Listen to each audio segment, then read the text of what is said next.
അവിടെ മലയിലാകുമ്പോ ആദ്യത്തെ 2-3 ദിവസങ്ങളൊക്കെ ഉം. അതുവരെ നമ്മൾ നാട്ടില് ജനങ്ങളുടെ കൂടെ താമസിച്ചിട്ട് പിന്നെ ഒറ്റയ്ക്ക് ഒരു കാട്ടില് ഉം. അത് ലൈറ്റ് ഇല്ല, ഇരുട്ടില്ല, ഒന്നുമില്ല അല്ലേ? ഒരു ഫുൾ ഫീലിംഗ് ഇരുട്ട്. ഒരു ഫീലിംഗ് ഉണ്ടായിട്ടില്ല. അതെ. ഞാൻ രാത്രി കിടന്നാൽ ഉറങ്ങും, ആ. പകലിരുന്ന് ധ്യാനിക്കും. നമുക്ക് ഈ അന്തരീക്ഷം ഒരു വിഷയമല്ല, വെളിച്ചം വിഷയമല്ല.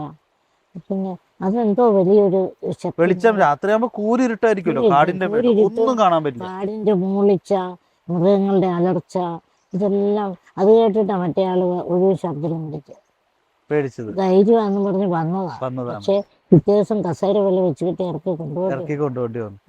ഇങ്ങനെ വരുമ്പോ അത് രാത്രി ഉറങ്ങുന്നു, വേറെ ഒന്നും ചെയ്യുന്നില്ല അല്ലെ?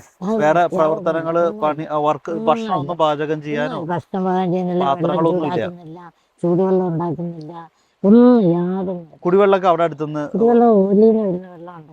വെള്ളമുണ്ട്. ആ വെള്ളം ഞാൻ പറഞ്ഞ എനർജറ്റിക്. എനർജറ്റിക് ആയിട്ട് പിന്നെ കാട്ടിൽ ഒത്തിരി കാട്ടു മുന്തിരി ഉണ്ട്, ഈത്തപ്പഴം പോലെ നീളമുള്ള.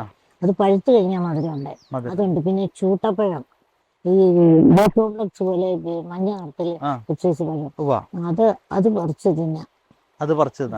ഇത് രണ്ടും മാത്രമാണ് ആകെ കഴിച്ചോണ്ടിരുന്നത്. പിന്നെ ഈ ആന ഒന്ന് ഉരുണ്ട് വീണ് തിരിച്ചു പോയ പിന്നെ പിറ്റേ ദിവസം മുതൽ ആനയാകാവില്ല. നാട്ടുകാരുടെ വാഴ മുടിപ്പിച്ചിട്ട് ആന വാഴക്കൊല കൊണ്ടായിരുന്നു. ഒരു കൊലയെ 2-3 കായൊക്കെ കാണുള്ളൂ. അത് വാതൊക്കെ വെച്ചിട്ട് വൈകിട്ട് 6 മണി മുതൽ രാവിലെ 6 മണി വരെ അതായത് ആന ഇപ്പൊ ഈ അങ്ങനെ ഒറ്റയ്ക്ക് ജീവിച്ച സമയത്ത് മൃഗങ്ങളുടെ ആക്രമണമൊക്കെ ഉണ്ടായിരുന്നുണ്ടോ? ഉണ്ടായിരുന്നു. ഒന്നുമില്ലായിരുന്നു. നമ്മളെ ഒന്നും ചെയ്തിട്ടില്ല. ഒരു മൃഗം ഇപ്പൊ മൃഗങ്ങള് കാട്ടാനും പിന്നെ മലാനുണ്ട്, പിന്നെ കാട്ടുകാടുണ്ട്, ചെന്നായുണ്ട്, കുറുക്കന്, എല്ലാ ജീവിയുണ്ട്.